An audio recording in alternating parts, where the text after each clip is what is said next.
శాంతి. నమస్కారం.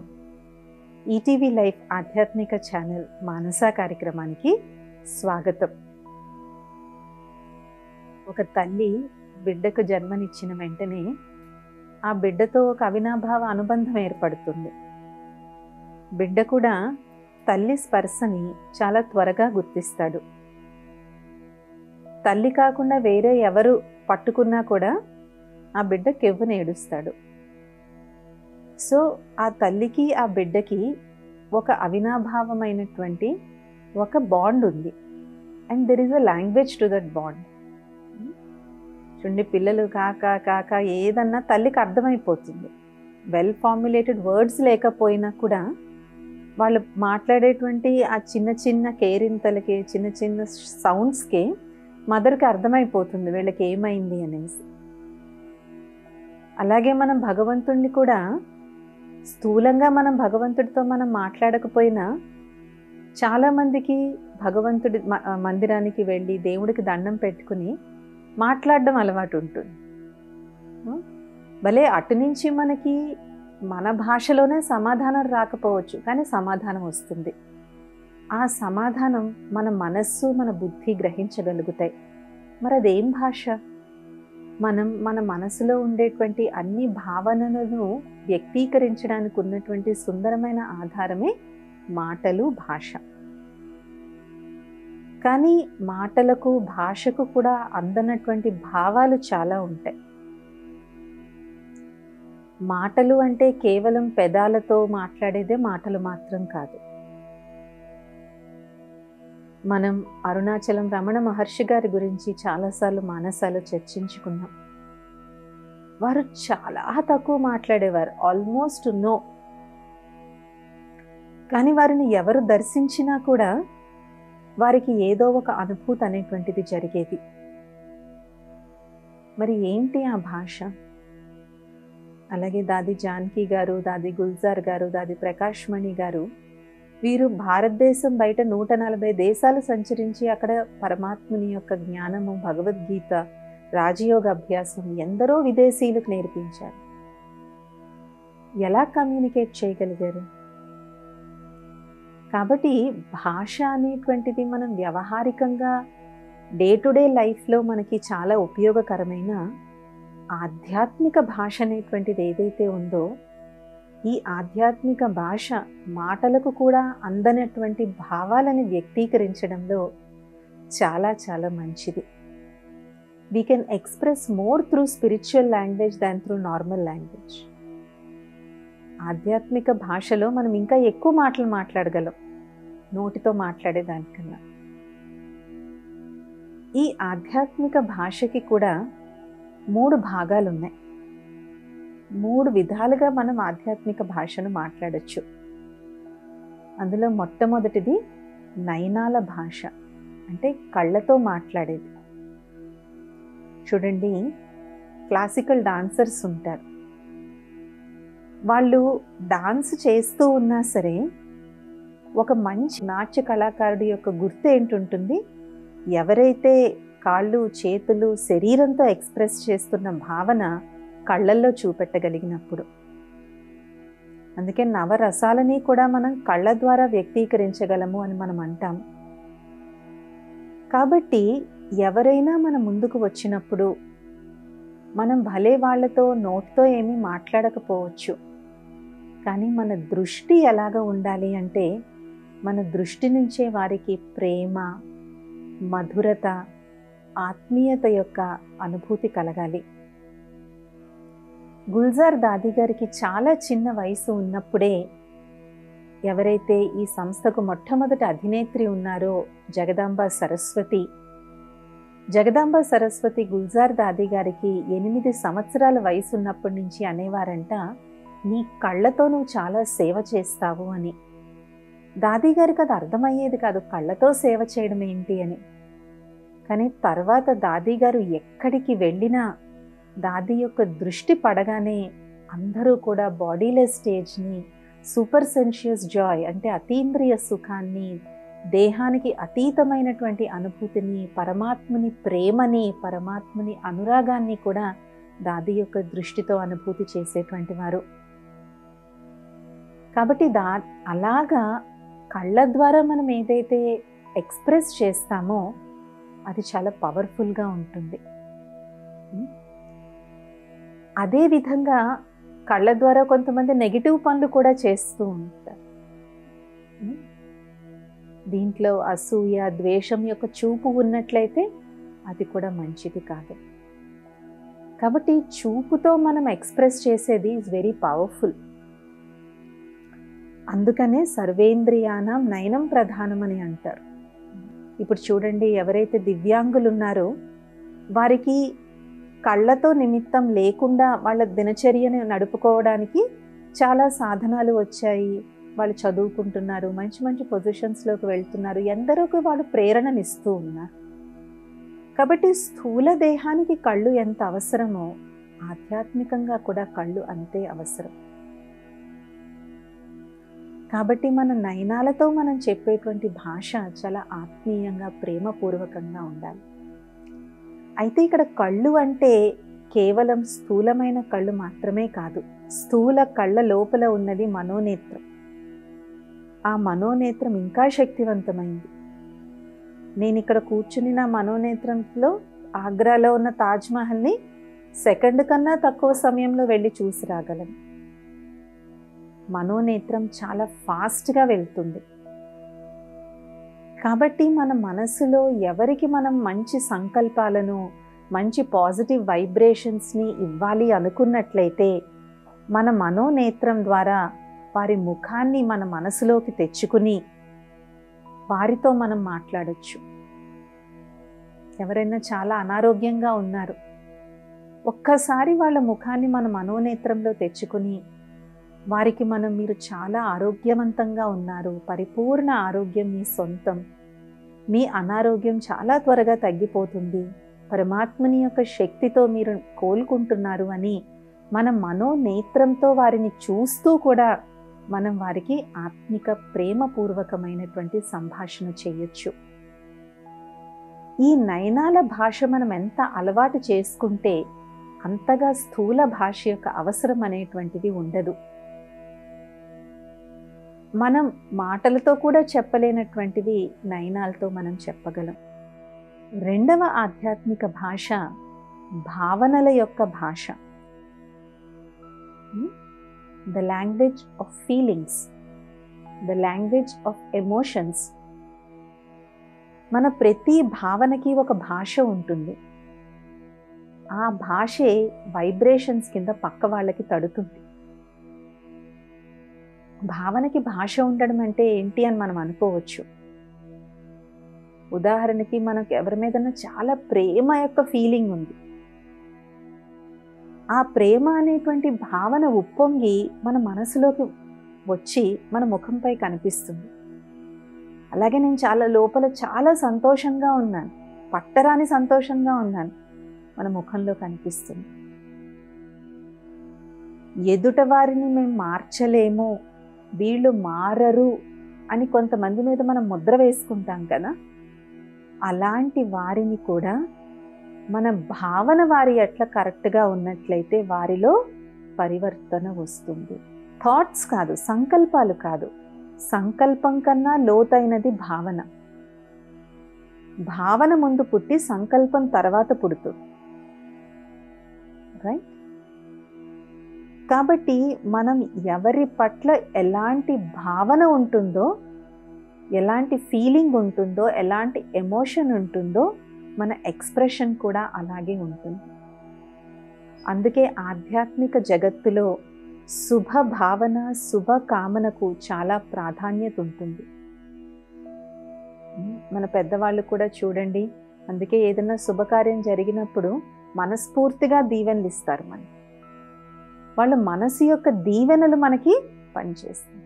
అంటారు కదా, మీరు ఆశీర్వదించండి మాకు చాలు, మాకంతా విజయమే అని. ఎందుకు? వాళ్ళ ఆశీర్వాదం వెనకాతల మనకి చాలా మంచి జరగాలి, మనకి చాలా శుభం జరగాలి అనేటువంటి శ్రేష్ఠ భావన, శుభ భావన ఉన్న కారణంగా మనకి మంచి జరుగుతుంది. ఇది ఇంకో రకంగా కూడా పనిచేస్తుంది. మన ఇంట్లో వాళ్ళ మీద మనం రకరకాల ముద్రలు వేస్తూ ఉంటాం. వీళ్ళు కోపిష్టి, వీళ్ళు పీనాసి, వీళ్ళు ఈర్ష్య కలిగిన వాళ్ళు. ఇలాగా మన మనసులో ఎదుట వ్యక్తి పట్ల ఎలాంటి భావన ఉందో వారు మనతో అలాగే ప్రవర్తిస్తారు. చూడండి, ఒక్కోసారి అనుకుంటాం కదా, వీళ్ళందరితో బాగుంటారు, నాతోనే ఎందుకు బాగోరు అని. ఎందుకంటే మనకి వారి పట్ల అలాంటి భావన ఉంది. భావన యొక్క వైబ్రేషన్స్ చాలా త్వరగా వ్యాపిస్తాయి. వీళ్ళు కోపిష్టి, అమ్మ ఆ కోపిష్టిని వెళ్ళి కలవాలా ఇవాళ, ఆఫీస్కి వెళ్తున్నా, అమ్మో మా బాస వెళ్ళిన వెంటనే మొదలు పెడతాడు దండకం, అమ్మో వెళ్ళిన వెంటనే ఏదో ఒకటి అంటాడు. మనం ఇలాంటి భావన అనేటువంటి ధరని క్రియేట్ చేసుకుని వెళ్తున్నాం కదా, అక్కడ అటుపక్క ఖచ్చితంగా అలాంటిదే ఏదో ఒకటి జరుగుతుంది. ఇది మన శరీరం యొక్క అనారోగ్యం పట్ల కూడా పనిచేస్తుంది. అమ్మ వర్షాకాలం వచ్చిందా నాకు తప్పకుండా జలుబు చేస్తుంది అని అనుకోండి, కొంచెం వర్షంలో తడిచినా కూడా జలుబు చేస్తుంది. Because emotions trigger that kind of atmosphere. మన భావనలు అలాంటి పరిస్థితి జరిగేలాంటి సిచ్యువేషన్స్ని క్రియేట్ చేస్తారు. అందుకనే ఎమోషన్స్ అండ్ ఫీలింగ్స్ మీద చెక్ పెట్టుకోవడం చాలా ముఖ్యం. కాబట్టి మనం ఎవరి పట్ల ఎంత శ్రేష్ఠ భావన, శుభ భావన, శుభ కామన పెట్టుకుంటామో అంతంతగా వాళ్ళ నుంచి రెసిప్రొకేషన్ కూడా అలాగే ఉంటుంది. కానీ దీంట్లో ఒక మహత్తరమైన విషయం మనం తెలుసుకోవాల్సింది ఏంటంటే, ఇది ఇమీడియట్గా పనిచేసినంత త్వరగా పని చేయకపోవచ్చు, కానీ ఒకసారి పనిచేయడం మొదలెట్టిందంటే ఇంకా నిరంతర ప్రవాహంలాగా భావన యొక్క భాష పనిచేస్తుంది. కాబట్టి మనం ఎవరినన్నా మార్చాలి అనుకున్నట్లయితే అన్నిటికన్నా ముందు మనకి వారి పట్ల ఉన్న భావనని మార్చుకోవాలి. ఎప్పటి వరకైతే చాలామంది పాజిటివ్ ఎఫర్మేషన్స్ ఇవన్నీ చేస్తూ ఉంటారు, అవన్నీ కేవలం పైకి పనిచేస్తున్నాయి, కానీ లోపల భావన. ఫర్ ఎగ్జాంపుల్, నాకు రోజు నేను ఉదయం లేసి యోగా చెయ్యాలి అని నేను అనుకుంటున్నాను, పడుకునే ముందు సంకల్పం చేశాను, కానీ లోపల ఎక్కడో ఓ మూలలో నా వల్ల ఏమవుతుంది, ఎంత యోగా చేసినా నేను ఒళ్ళు తగ్గటమే లేదు అన్న భావన లోపల ఉండిపోయింది అనుకోండి, పైనుంచి మనం ఎన్ని మాటలు మాట్లాడినా, ఎన్ని పాజిటివ్ ఎఫర్మేషన్స్ చేసినా అవి పని చెయ్యి. బికాస్ ద భావన is much more deeper, the emotion and feeling is much more deeper. కాబట్టి ఎదుట వారిని మార్చుకోవాలన్నా, స్వయంలో ఏదన్నా పరివర్తన తెచ్చుకోవాలన్నా సరే ఈ భావన అనేటువంటిది కరెక్ట్గా ఉండడం చాలా ఇంపార్టెంట్. మన భావన కూడా ఒక భాష రూపంలో వాళ్ళకి వెళ్ళి తగులుతుందన్నమాట. ఇంకా మూడవ భాష సంకల్పాల యొక్క భాష. ఇది చాలా పైకి పనిచేసే భాష, సంకల్పాలు. అంటే చాలాసార్లు మన సంకల్పమే బీజం. ఎప్పుడైతే మనం శ్రేష్ఠ సంకల్పం అనేటువంటి బీజం వేస్తామో అది మంచి ఫలీభూతమైన వృక్షాన్ని ఇస్తుంది. సంకల్పాలు అనేటువంటివి స్వయం మీద కూడా చాలా ప్రభావితం చేస్తాయి. ఎస్పెషలీ స్వయం పట్ల ఎప్పుడూ కూడా మనకి నెగిటివ్ సంకల్పాలు ఉండకూడదు. ఒకసారి ఒక చిన్న ఉదాహరణ అన్నమాట. ఒకరిని ఒకటి రాయమని అడిగారు, నా హ్యాండ్ రైటింగ్ అసలు బాగోదండి, నాతో ఎందుకు రాయించుకుంటున్నారు అన్నారు. నిజంగానే వాళ్ళ హ్యాండ్ రైటింగ్ బాగాలేదు. ఆ తర్వాత వాళ్ళకు ఒక థాట్ ఇవ్వడం జరిగిందనమాట, నేను చాలా బాగా రాస్తాను, ఎప్పుడు మీరు రాసినా ఈ థాట్తో స్టార్ట్ చేయండి, నా హ్యాండ్ రైటింగ్ చాలా బాగుంటుంది అని.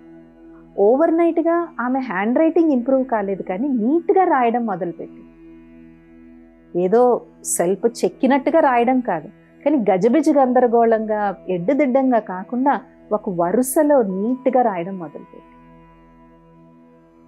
కాబట్టి సంకల్పాల భాష స్వయం పట్ల చాలా బాగా పనిచేస్తుంది.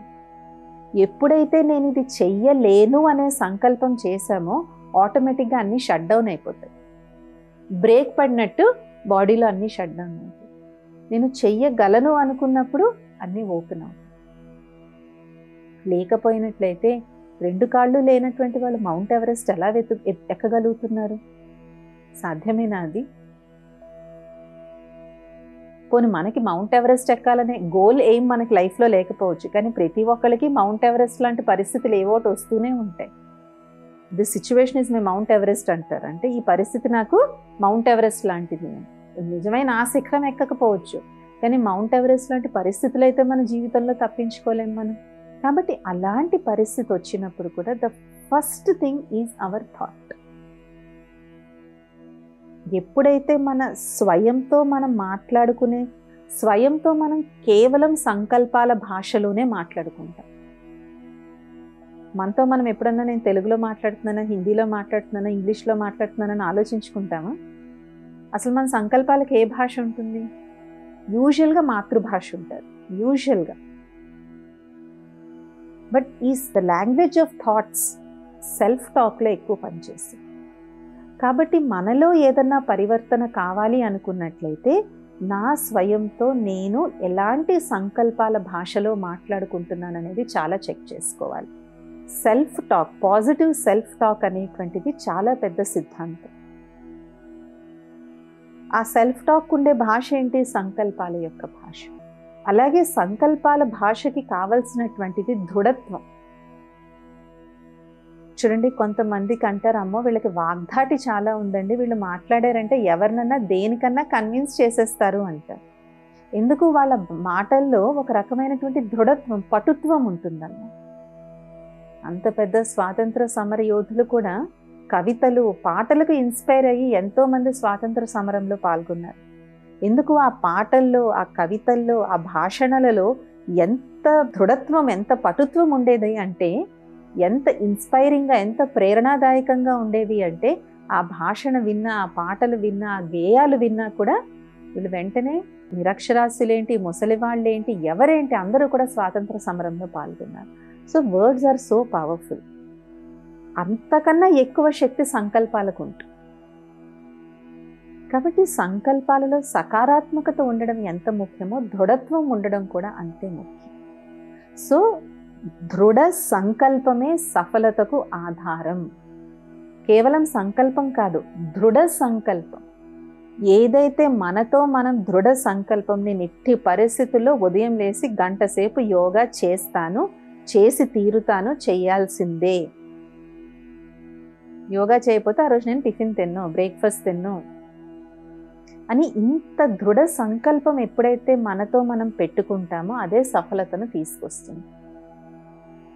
అలాగే ఈ దృఢ సంకల్పం ఏదైతే చేస్తామో మనం మాటి మాటికి మనతో మనం అది నెమరు వేసుకుంటూ ఉండాలి. ఏదో ఒక రోజు చేశాను, 2 రోజులు చేశానంటే కాదు. బెస్ట్ టైం మార్నింగ్ లెగవగానే మనతో మనం ఎలాగ సంభాషించుకుంటామో అది మన రోజంతటిని నిర్దేశిస్తుంది. ఇవాళ నేను ఆరోగ్యవంతమైన ఆహారం తీసుకుంటాను, కొంచెం సేపు వ్యాయామం చేస్తాను, వ్యర్థ సంకల్పాలను నేను నడిపించను, వ్యర్థ విషయాలు నేను మాట్లాడను, పరమాత్మని యొక్క స్మృతిలో నేను ఉంటాను. ఇలాగ మనతో మనం చేసుకునేటువంటి ఈ సంకల్పాల సంభాషణ ఏదైతే ఉందో ఇది రోజంతటికి ఒక రకమైనటువంటి ఆరా మన చుట్టూ క్రియేట్ చేస్తుంది. కాబట్టి ఈ 3 రకాల భాషలు, నయనాల భాష, భావన యొక్క భాష, సంకల్పాల యొక్క భాష, ఈ మూడిట్లో ఎంతెంత మనకి ఆధ్యాత్మిక శక్తి మనకి వస్తూ ఉంటుందో సాధన. దీనికి ఆధారం ఏంటి? సాధన. నయనాల భాషకు ఇంకోటి ఏంటి? ఎదుటి వాళ్ళలో మనం మంచినే చూడగలగాలి. వాళ్ళలో చెడు చూసే కొద్దీ ఆ చెడు కొంచెం మనకు కూడా అంటుకుంటుంది. ఏ వ్యక్తి అయినా మంచిగా పర్ఫ్యూమ్ రాసుకున్నాడు అనుకోండి, మనం వెళ్ళి వాళ్ళ పక్కన నిల్చున్నాం, భుజం రాసుకుంది అనుకోండి, కొంచెంసేపటికి ఆ పర్ఫ్యూమ్ మనకు కూడా తగులుతుంది. అదే దుర్గంధం ఉన్న గదిలో కాసేపు కూర్చున్నాం అనుకోండి, ఆ దుర్గంధం మనకి తగులుతుంది. సో ఎదుటి వాళ్ళలో మంచి ఎందుకు చూడమంటారంటే అప్పుడు మనకు ఆ మంచి మనం గ్రహిస్తాం. ఎదుటి వాళ్ళలో చెడు చూస్తే ఆ చెడును కూడా మనం గ్రహిస్తాం. We observe both. సో నయనాల భాషలో చాలా ముఖ్యమైనటువంటిది ఏంటి అంటే ఎదుట వాళ్ళలో మనం వాళ్ళ యొక్క గుణాలను చూడడం. కానీ గుణాలు కనిపించట్లేదు అనుకోండి, అట్లీస్ట్ చెడైనా చూడడం మానేయాలి. వాళ్ళ చెడుకి వాళ్ళే సఫర్ అవుతారు. మనం చూడడం వల్ల, దాన్ని మనం గ్రహించడం వల్ల మనం కూడా సఫర్ అవుతాం. అలాగే భావన కూడా మనం పరివర్తన చేయడానికి వీళ్ళని ఏం చేసి మార్చాలా అని మనం అనుకుంటూ ఉంటాం కదా, వాళ్ళ పట్ల భావన ముందు మనం కరెక్ట్ చేసుకోవాలి. అండ్ ఇది చాలా కష్టం. ఎందుకంటే నోటితో వాళ్ళకి మంచి మాటలు చెప్పడం చాలా ఈజీ, కానీ నోటితో ఏవైతే మనం మంచి మాటలు చెప్తున్నామో అదే మంచి భావన మనసులో పెట్టుకోవాలి అంటే సాధన చెయ్యాలి. ఏమోనండి నేను రోజు చెప్తూనే ఉంటాను అయినా వాళ్ళు మారరు అంటే ఏంటి? బేసికలీ నాలో భావన ఏంటుంది, వీళ్ళు మారరు అనే భావన ఉంది. ప్రయత్నం చేస్తున్నాం, పాపం సిన్సియర్గా ప్రయత్నం చేస్తున్నాం మనం వాళ్ళని మార్చాలని. బట్ మార్పు అనేటువంటిది మాటల్లో వచ్చేదానికన్నా ముందు మన యొక్క ఫీలింగ్లో, వాళ్ళ పట్ల మనకున్న ఫీలింగ్లో ముందు భావన రా. చెప్పి చెప్పి నా నోరు అరిచిపోవడమే తప్ప నీలో మార్పు రావట్లేదు అని అన్నాము అంటే బేసికలీ మనకి వాళ్ళ మీద నమ్మకం లేదు. మాటలతో సాధించలేదు, మనం భావనతో సాధించగలం. మూడవది సంకల్పాల యొక్క భాష. దృఢ సంకల్పం. దృఢ సంకల్పమే సఫలతకు ఆధారం. కాబట్టి ఎప్పుడూ మనం మాటలనే వాడడం కాదు, ఈ ఆధ్యాత్మిక భాషను కూడా మన నిత్య జీవితంలో వాడుకున్నట్లయితే మన జీవితం సంతోషంగా ఉంటుంది, మన చుట్టుపక్కల వాళ్ళ జీవితంలో కూడా మనం సంతోషాన్ని వ్యాపింపజేయగలుగుతాం. అయితే మనం అనుకోవచ్చు ఇవన్నీ కూడా ఆధ్యాత్మిక జగత్తులో మంచి సాధకులే ఇవన్నీ చేయగలుగుతారు, మనకెలాగా చేయగలము అని. చూడండి, నెగిటివ్ మనమే చేయగలుగుతున్నాం కదా, స్ట్రాంగ్ నెగిటివ్ ఫీలింగ్స్ మనమే జనరేట్ చేసుకోగలుగుతున్నాం కదా, నెగిటివ్ థాట్స్ మనమే జనరేట్ చేసుకోగలుగుతున్నాం కదా. సో సంకల్పం చేసేటువంటి శక్తి, భావన పెట్టుకునే శక్తి ప్రతి ఒక్కరిలో ఉంది. కానీ ఉద్దేశ్యపూర్వకంగా దాన్ని మార్పు చేసుకోవాలి, కాన్షియస్గా దాన్ని చేంజ్ చేసుకోవాలి. ఇనిషియల్గా చాలా ప్రతిఘటన వస్తుంది, మనం నమ్మలేం. నేను అసలు నేను చేయలేను, ఎక్సర్సైజ్ నేను చేయలేను అంతే. ఎందుకంటే అది చాలా డీప్ రూటెడ్ బిలీఫ్ ఉంది మనకి. కాబట్టి ఈ డీప్ రూటెడ్ బిలీఫ్ని మనం కాన్షియస్గా అంటే ఉద్దేశపూర్వకంగా మనం మార్చుకోవాలి. ప్లస్ దానికి యాక్షన్ కూడా జోడవ్వాలి. కర్మ ఎప్పుడైతే చేస్తామో భావన కొంచెం పరివర్తన అవుతుంది. అందుకే ఇంక్రిమెంటల్ స్టెప్స్, మెల్లమెల్లగా మెల్లమెల్లగా మెల్లమెల్లగా. అందుకే ఆధ్యాత్మిక జగత్తులో ఓర్పుకు సహనానికి చాలా ఇంపార్టెన్స్ ఇస్తారు. ఇతరులతో ఓర్పు సహనం ఉండడమే కాదు, స్వయంలో స్వయానికి కూడా ఓర్పు సహనం చాలా ముఖ్యం. ఒకరోజు పరివర్తన రాలేదా పర్వాలేదు, ప్రయత్నిస్తూ ఉండడమే. ప్రయత్నిస్తూ ఉంటే అదే జరుగుతుంది. కాబట్టి స్పిరిచువల్ కమ్యూనికేషన్ అంటారు దీన్ని. రకరకాల కమ్యూనికేషన్స్ ఉన్నాయి. ఒకటి వర్బల్ కమ్యూనికేషన్, ఇంకోటి నాన్ వర్బల్ కమ్యూనికేషన్ అంటే మనం బాడీ లాంగ్వేజ్తో మనం కమ్యూనికేట్ చేసేది. ఇది స్పిరిచువల్ కమ్యూనికేషన్. ఫీలింగ్స్, ఎమోషన్స్తో కమ్యూనికేట్ చేసేది, థాట్స్తో మనం కమ్యూనికేట్ చేసేది. అందరు ఆధ్యాత్మికవేత్తలు ఎవరైతే మంచి ఆధ్యాత్మిక సాధన చేస్తారో వాళ్ళు ఒక గదిలోకి రాగానే ఏమవుతుంది, ఆ గది యొక్క వైబ్రేషన్స్ మారిపోతాయి, ఆ గది యొక్క వాతావరణం మారిపోతుంది. ఎందుకు మారిపోతుంది? ఎందుకంటే వాళ్ళలో ఆటోమేటిక్గానే వాళ్ళు ఎక్కడికి వెళ్ళినా కూడా వాళ్ళ యొక్క భావనలు, వాళ్ళ యొక్క సంకల్పాలు శ్రేష్టంగా ఉంటాయి. కాబట్టి వాళ్ళు ఎక్కడికి వెళ్ళినా కూడా అక్కడ వాతావరణం కానీ, అక్కడ వాళ్ళ మనస్సులు కానీ ఆటోమేటిక్గా మారుతాయి. అవి పవర్ఫుల్గా ఉన్న కారణంగా వాళ్ళు 2 మాటలు మాట్లాడినా ఆ 2 మాటలే ఎదుటి వాళ్ళలో చాలా పరివర్తన అనేటువంటిది తీసుకొస్తుంది. అంటారు కదా, మేము వాళ్ళది ప్రవచనం విన్నామండి, అప్పటి నుంచి మా లైఫ్ మారిపోయిందని. అలాంటి ప్రవచనం చాలామందే చేసి ఉంటారు, కానీ ఎవరిలో అయితే ఎంతెంతంగా ఈ ఆంతరంగిక శక్తి ఉంటుందో అలాంటి వాళ్ళు చెప్పినప్పుడు అది ఈజీగా మార్పు అనేటువంటిది వస్తుందన్నమాట. ఇది ఇవాల్టి మానస కార్యక్రమం. వచ్చే మానసాలు ఇంకొన్ని అంశాలతో కలుద్దాం. ఓం శాంతి, నమస్తే.